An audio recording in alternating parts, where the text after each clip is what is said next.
नमस्कार. मी डॉक्टर संदीप देवल. मी MD आयुर्वेदिक आणि आहारशास्त्रामध्ये research diploma केलेला आहे आणि युरोपमध्ये सर्बिया देशामध्ये as a cancer research scientist म्हणून काम बघतो. आज आपण एका वेगळ्या आजारावर बोलणार आहोत आणि असे अनेक आजारांवर माहिती द्यायचं काम मी आपल्याला मधनं करत राहणार आहे. आणि ही जे माहिती मी देतोय ही पूर्ण माहिती अभ्यासासाठी आहे, ही ट्रीटमेंटसाठी नाही आहे. पण जेव्हा त्याचा उपयोग आपल्याला होईल तेव्हा तुम्ही वेळोवेळी फोन करून आपल्या तज्ज्ञांना किंवा मला कॉन्टॅक्ट करून त्याच्याबद्दल पुढली माहिती किंवा पुढची माहिती आपण मिळवू शकतो. आज आपण जे बोलणार आहोत ते शुगर किंवा डायबिटीज या आजाराबद्दल बोलणार आहोत. आता सगळ्यांनाच माहिती आहे की गेल्या 70 वर्षात सडनली अचानक डायबिटीजचं प्रमाण प्रचंड वाढत चाललेलं आहे आणि जवळजवळ 100तल्या 50% लोकांना आता डायबिटीज आहे. आणि ह्या डायबिटीजचं बऱ्याच लोकांना म्हणजे 30 ते 40% लोकांना तो कसा कंट्रोल करायचा, कसं त्याची प्रॉपर लाईनमध्ये त्याची शुगर मेंटेन ठेवायची सगळ्यांना माहिती आहे. पण बऱ्याच जवळ 70% लोकांना बऱ्याच लोकांना माहीत नाही आहे की डायबिटीज म्हणजे काय असतं, ते किती कंट्रोलमध्ये शुगर ठेवणं किती इम्पॉर्टंट आहे आणि जर ते कंट्रोल नाही राहिलं तर त्याच्यापासून किती भयंकर कॉम्प्लिकेशन्स होतात आणि ते किती कॉम्प्लिकेशन्स आपण सफर करायला लागतात, रुग्णाला पण त्याच्या नातेवाईकांना पण. यासाठी मी आपल्याला याबद्दल काही माहिती सांगणार आहे. या माझ्या यूट्यूबच्या चॅनलला आपण लाईक करा आणि सबस्क्राईब करा, त्यामुळे मी तुम्हाला नवीन माहिती कायम देत राहीन. डायबिटीज हा 2 टाईपचा असतो हे सगळ्यांना माहिती आहे. त्याच्यामध्ये टाईप 1 टाईप 2 डायबिटीज असं म्हणतात.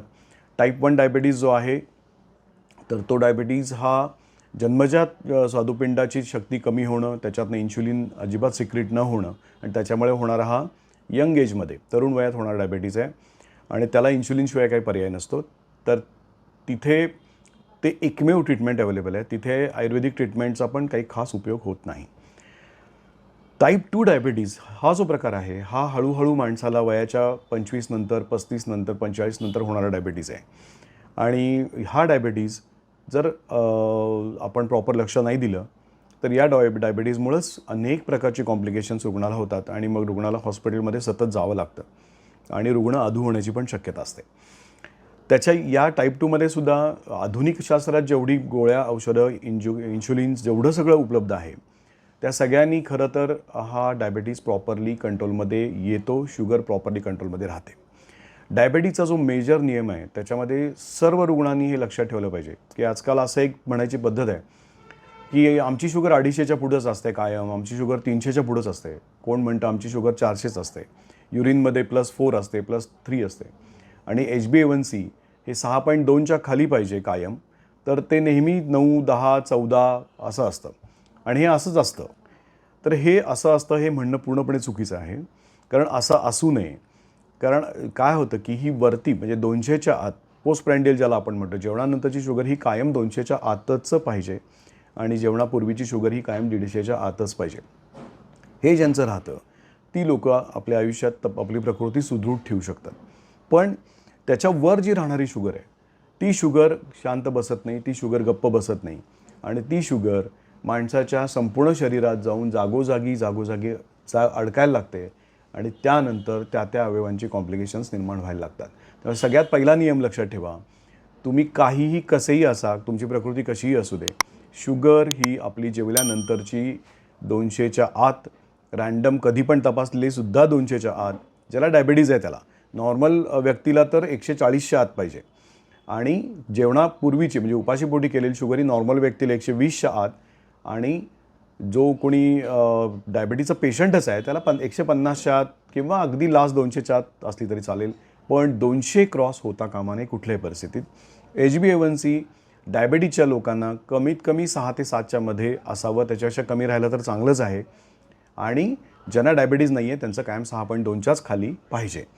आता ह्याच्यात तिसरा एक प्रकार आजकाल नवीन आम्ही कन्सिडर करायला लागलो आहे, तो म्हणजे असं आहे की रेझिस्टंट डायबिटीज. रेझिस्टंट डायबिटीज म्हणजे काय होतं की 3 प्रकारच्या गोळ्या, औषधं देऊन सुद्धा इन्शुलिन जवळजवळ मी काही डॉक्टर्सना पण बघितलं आहे, काही अनेक पेशंटमध्ये बघितलं आहे की ते इन्शुलिन 90 युनिट दिवसातलं इन्शुलिन 3 प्रकारच्या आधुनिक गोळ्या देऊन सुद्धा शुगर 370, 470 ही राहते. आणि त्याचा एवढं नुकसान होतं की हळूहळू डोळ्याच्या मागच्या पडद्यात ती शुगर जायला लागते, अंधत्व यायला लागतं, किडनी हळूहळू खराब व्हायला लागतात. पण याच्या पलीकडे आधुनिक शास्त्रातसुद्धा औषधं दुसरी उपलब्ध नसल्यामुळं ती शुगर कंट्रोल कशी करायची हेच कुणाला माहीत नाही आहे आणि त्यामुळं फार प्रॉब्लेम्स क्रिएट होतात. यासाठी आम्ही आयुर्वेदामध्ये काही औषधांचा शोध घेतला आणि गेली 22 ते 25 वर्ष त्याच्यावर संशोधन करून सध्या आम्ही काही गोळ्या निर्माण त्याच्यावर केल्या आहेत आणि काही पावडर निर्माण केली आहे आणि त्याचा जबरदस्त उपयोग आता या डायबिटीजला कंट्रोल करायसाठी होतो आहे. त्याबद्दल आपण आता पुढच्या काही मिनिटात आपण त्याच्याबद्दल बोलणार आहोत. आपण मागच्या वेळी जो व्हिडिओ बघितला त्या व्हिडिओमध्ये साधारणपणे नवीन आयुर्वेदिक ट्रीटमेंट या आजारावर किंवा शुगर कंट्रोल करण्यावर आपण निर्माण केली आहे हे सांगितलं होतं. आणि हे साधारणपणे कुठल्या डायबिटीजमध्ये तर रेझिस्टंट डायबिटीज ज्याच्यामध्ये मॉडर्न किंवा आधुनिक औषधांनी फरक पडत नाही अशामध्ये. त्याच्या आधी पहिल्यांदा आपण आणखी 2-3 महत्त्वाच्या गोष्टी बघूया की ह्याची मुख्य कारणं काय आहेत डायबिटीजची. कारण आजकालच्या काळातच हा डायबिटीज का वाढत चालला आहे तर त्याचं सगळ्यात आश्चर्यकारक तुम्हाला विश्वास बसणार नाही तर वेळेवर न जेवण्यामुळे होतो आणि हे बरेच लोकांना माहीत नाही आहे. तुम्ही अगदी अत्यंत उत्तम चांगल्या क्वालिटीचं आहार पंचपक्वान्नसुद्धा जर दुपारी 4च्या वेळेत जर जेवलात तर त्यानं आपल्या शरीराचं प्रचंड नुकसान होतं, स्वादुपिंडाचं नुकसान होतं आणि आपल्या यकृताचं पण नुकसान होतं. याचं कारण असं की आपली जी खरी भुकेची वेळ आहे ती 12 ते 2च्या दरम्यान असते, ज्यावेळी सूर्य आपला बरोबर सेंटरला आलेला असतो. त्यावेळी आपली पचनशक्ती पूर्ण तीव्र झालेली असते आणि 12 ते 2च्या मध्ये जेव्हा आपण जेवत नाही आणि आपण तेच जेवण 3-4च्या पुढे घेतो किंवा 3-4च्या मध्ये घेतो तेव्हा आपली पचनशक्ती पूर्वीसारखी तिथं 12 ते 2 सारखी राहिलेली नसते. त्यामुळं जेवण अन्न पूर्ण आणि पचन करणारे स्त्राव आहेत ते 50% असा प्रॉब्लेम येतो आणि 50% अन्न हे अशुद्ध अवस्थेत निर्माण होऊन राहतं. त्याचा लोड लिव्हर आणि स्वादुपिंडाला येतो. असं महिना 2 महिने 4 वर्ष 5 वर्ष घडलं की हळूहळू स्वादुपिंडाची ताकद कमी होत जाते आणि मग ते इन्शुलिन सिक्रीट व्यवस्थित करू शकत नाही आणि त्यामुळे शुगर व्यवस्थित जाळू शकत नाही आणि त्याच्यामुळे जवळजवळ 90% लोकांना डायबिटीज होतो. हे सगळ्यात पहिलं लक्षात ठेवा.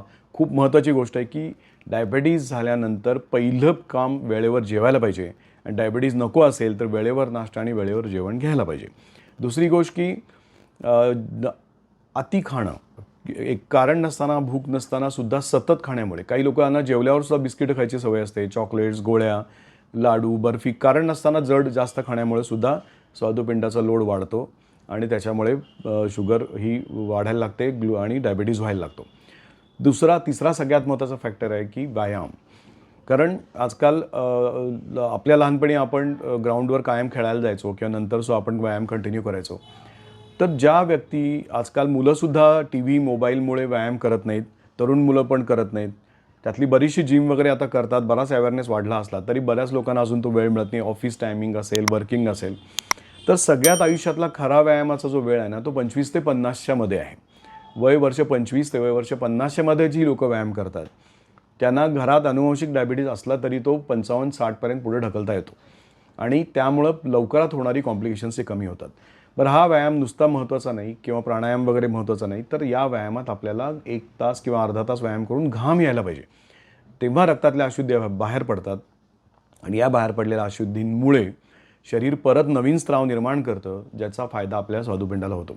त्यामुळं वय कुठलंही असू दे त्या वयातले महत्त्वाचे व्यायाम हे पाहिजेतच आणि ज्याला व्यायाम नाही त्याच्या रक्तवाहिन्या शुद्ध होत नाहीत, तिथं साखर अडकायला लागते आणि त्या लोकांना नंतर पायात जखमा होणं, पाऊल काढायला लागणं, पाय काढायला लागणं असे भयानक प्रॉब्लेम्सना सफर व्हायला लागतं.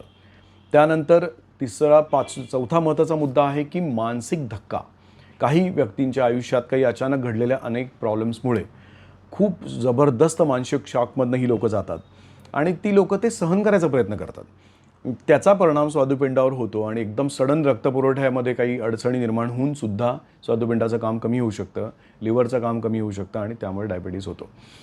त्यामुळं अशा वेळी ते सहन करण्यापेक्षा मानसोपचार तज्ज्ञाकडे जाऊन अति जे विचार मनात येत आहेत, निगेटिव्ह विचार, मानसिक त्रास होतोय, अस्वस्थता भयंकर येते, हे माणसाला एका दिवसात डायबिटीज निर्माण करू शकतं आणि हे ट्रीटमेंट घेणं अत्यंतिक गरजेचं आहे आणि त्याला मी मानसोपचार किंवा मनोरुग्ण आहे असं न समजता टेन्शन आलं आहे, शॉक बसलेला आहे तर ते ताबडतोब घालवला तर पुढे येणाऱ्या डायबिटीसपासून आपली सुटका होऊ शकते.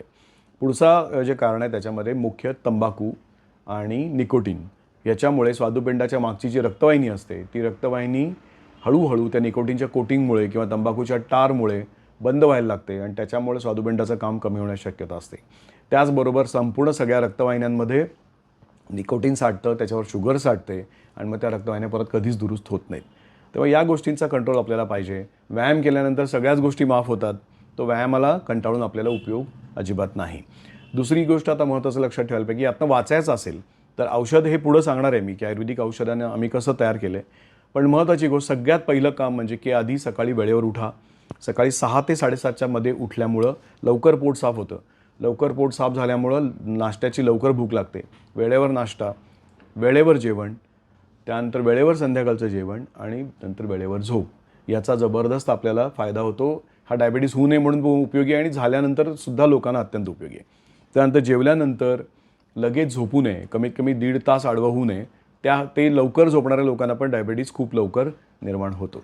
तर अशी अनेक कारणं आहेत की या कारणामुळे डायबिटीस हा निर्माण होतो आणि हा आता सध्या अनेक लोकांना हा कसा कंट्रोल करायचा माहीत नाही आहे. या डायबिटीजमुळं कामशक्ती किंवा सेक्शुअल पॉवर पण पूर्णपणे जाऊ शकते आणि ती गेल्यानंतर ती परत कधीही निर्माण होत नाही. असे अनेक कॉम्प्लिकेशनबद्दल पण आपण आता चर्चा करणार आहोत. तो पुढच्या व्हिडिओमध्ये आपण ऐकत राहा. धन्यवाद.